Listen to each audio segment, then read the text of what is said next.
Presiden Prabowo Subianto menegaskan bahwa hak menyampaikan pendapat di muka umum dijamin oleh undang-undang.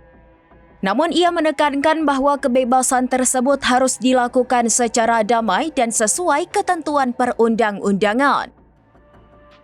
Presiden Prabowo Subianto menegaskan bahwa hak menyampaikan pendapat di muka umum dijamin oleh undang-undang.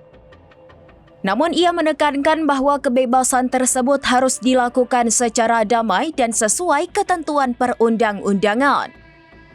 Presiden mengungkapkan berdasarkan laporan yang diterimanya, ada indikasi kuat bahwa kericuhan dalam aksi unjuk rasa belakangan ini bukan lagi sekedar penyampaian pendapat, melainkan kerusuhan yang sengaja dibuat oleh pihak-pihak yang tidak bertanggung jawab.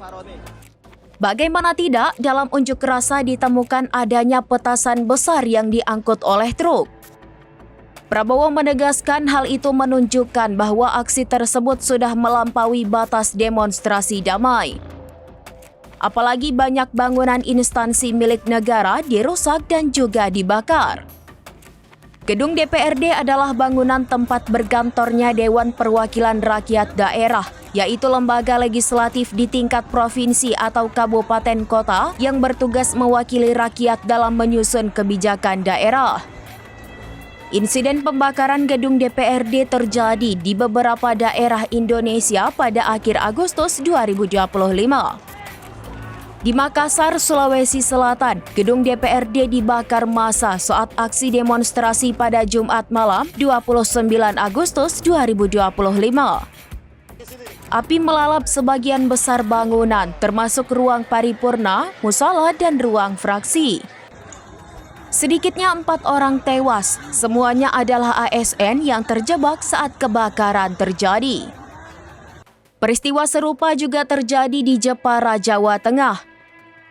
Gedung DPRD juga mengalami pembakaran dan penjarahan.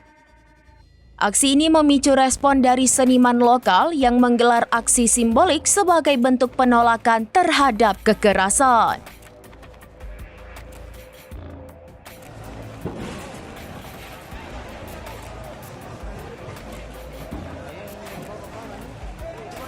Demikian informasi terkini, Saudara Lun. Saksikan terus informasi lainnya. Jangan lupa like dan share seluruh akun serambinews.com.